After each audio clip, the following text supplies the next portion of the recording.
बच्चों welcome back again. Continue करते हैं इंटीग्रेशन एक्सरसाइज 7.1। प्रीवियस वीडियो में हमने क्वेश्चन नंबर 70 तक सॉल्व कर चुके हैं। आज हम डिस्कस करेंगे, सॉल्व करेंगे क्वेश्चन नंबर 18 एंड 19। ध्यान देना है क्योंकि यहां से ट्रिग्नोमेट्री का पार्ट शुरू हो रहा है। ट्रिग्नोमेट्रिक फंक्शन यहां दिया रहेगा और उसका इंटीग्रेशन हमें फाइंड आउट करना है। तो चलिए क्वेश्चन नंबर 18 डिस्कस करते हैं। क्या दिया है? Integration of sec x bracket sec x plus tan x dx। इसको इंटीग्रेट करना है हमें। कैसे करेंगे? देखिए, सबसे पहले आपको क्या करना है, सेक एक्स से दोनों टर्म को मल्टीप्लाई करना है जो कि ब्रैकेट में है। मान लेते गिवन इंटीग्रेशन आई है, आई से रिप्रेजेंट करेंगे। सबसे पहले ब्रैकेट ओपन करना है by multiplying sec x okay to both the terms. जो भी ब्रैकेट में दोनों टर्म है उसको हमें सेक एक्स से मल्टीप्लाई कर दीजिए। ओके, क्या होगा? Sec x into sec x कितना हो जाएगा? Sec square x okay plus sec x into tan x को लिखेंगे हम sec x into tan of x and whole d x. ठीक है, मल्टीप्लीकेशन करने के बाद हमें दो टर्म्स मिल गए, पहला सेक स्क्वायर एक्स, दूसरा सेक एक्स टैन एक्स। अब यह इंटीग्रेशन अप्लाई करेंगे। अब थोड़ा रिकॉल कीजिए, डेरिवेटिव ऑफ टैन एक्स क्या होता है? Sec square x. तो integration of sec square x क्या हो जाएगा? Tan x. तो ऐसे डेरिवेटिव के फॉर्मूले से ही हम इंटीग्रेशन के फॉर्मूले बना सकते हैं। ओके, तो integration of sec square x क्या होता है? Tan x. तो यहां लिख लेंगे हम टैन ऑफ एक्स। अब थोड़ा और रिकॉल कीजिए, डेरिवेटिव ऑफ सेक एक्स क्या होता है? Derivative of sec x is sec x tan x. तो integration of sec x tan x क्या होगा? It is sec x. Clear? अगर सेक एक्स का derivative sec x tan x है तो integration of sec x tan x is sec x. हमें यहां लिखना है सेक ऑफ एक्स। क्लियर? और plus constant of integration C apply करना भूलना नहीं है। इस तरीके से आसानी से हमें सॉल्यूशन मिल जाएगा। चलिए नेक्स्ट क्वेश्चन, क्वेश्चन नंबर 19।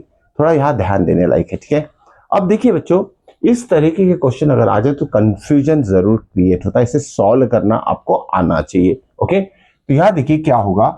सबसे पहले क्या करेंगे हम, let us consider given integration is represented by I. अब यहां देखिए सेक, जैसे 10th स्टैंडर्ड में आप पढ़ चुके हैं, सिंपल से फॉर्मूला है सेक। सेक का रेसिप्रोकल क्या होता है? कॉस। तो इसको कॉस के फॉर्म में आपको कन्वर्ट करना है। अब सेक स्क्वायर है तो उसको लिखेंगे 1 upon cos square x. Clear? Sec square मतलब क्या होता है? 1 बाय कॉस स्क्वायर एक्स। और कोसेक स्क्वायर मतलब क्या होता है? 1 upon sine square x. Sine cos के फॉर्म में दोनों न्यूमरेटर और डिनोमिनेटर को हम कन्वर्ट कर देंगे। ठीक है, इसे सॉल्व किया जाएगा। क्या होगा देखिए, सॉल्व कैसे करेंगे? न्यूमरेटर को वैसे ही लिखना आपको 1 अपॉन कॉस स्क्वायर एक्स और डिनोमिनेटर जो है वो रेसिप्रोकल हो जाएगा। 1 बाय साइन स्क्वायर का हो जाएगा sine square x by 1 okay the whole dx. Clear? अब उसके बाद देखिए 1 इंटू साइन स्क्वायर होगा और कॉस स्क्वायर इंटू 1 मतलब कॉस स्क्वायर होगा। मतलब sine square by cos square हमारा आंसर आ जाएगा, it is tan square x. Okay, it is sine square by cos square means tan square x dx। इसको हमने convert कर दिया tan स्क्वायर एक्स dx के form में। अब थोड़ा ध्यान दीजिए, ये डायरेक्टली इस फॉर्म में भी क्वेश्चन पूछा जाता है। What is the integration of tan square x? तो आपको क्या लिखना है? अब आगे की स्टेप देखिए, ट्रिग्नोमेट्रिक फॉर्मूला हम अप्लाई करेंगे। अब हमें क्या पता है? Sec square x minus tan square x is equal to 1। Okay, इस फॉर्मूले को रिकॉल कीजिए, 10th क्लास से आप ये पढ़ते आ रहे हो। लेकिन अब आप सोचोगे कि ये फॉर्मूले का यूज इसमें क्यों है? क्योंकि integration of tan square x के लिए कोई फॉर्मूला नहीं है। Okay, integration of tan square x का कोई फॉर्मूला नहीं बनता है। लेकिन अगर हमने टैन स्क्वायर एक्स को सेक स्क्वायर एक्स में कन्वर्ट कर दिया तो हमें पता है integration of sec square x क्या होता है? Tan x. तो उसे हम आसानी से अप्लाई कर सकते हैं। इसीलिए हम क्या करेंगे, यहाँ tan स्क्वायर एक्स की वैल्यू कितनी हो जाएगी? tan स्क्वायर एक्स इधर जाएगा और 1 इधर आएगा। तो ध्यान दीजिए, sec square x minus 1 is equal to tan square x. तो यहाँ हमें tan स्क्वायर की वैल्यू क्या मिल रही है? Sec square x minus 1। इस इंटीग्रेशन में हम tan स्क्वायर की value sec square x minus 1 substitute कर देंगे। चलिए इसका सोल्यूशन यहाँ लिखते हैं। अब इंटीग्रेशन आई क्या हो जाएगा? देखिए, integration of tan square x is replace by sec square x minus 1 sec square x minus 1 the whole dx।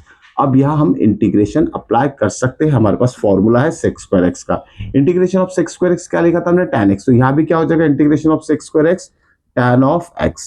Okay, minus से माइनस अप्लाई कीजिए। इंटीग्रेशन ऑफ 1 ध्यान में रखना है, कभी भी इंटीग्रेशन ऑफ 1 कितना होगा? x होगा। तो यहां लिखना integration of 1 is x plus constant of integration c। इस तरीके से आपका सॉल्यूशन आ जाएगा। This questions are very very important, अच्छे से इसे प्रैक्टिस जरूर कीजिएगा। नेक्स्ट वीडियो में इसके आगे क्वेश्चन सॉल्व करेंगे।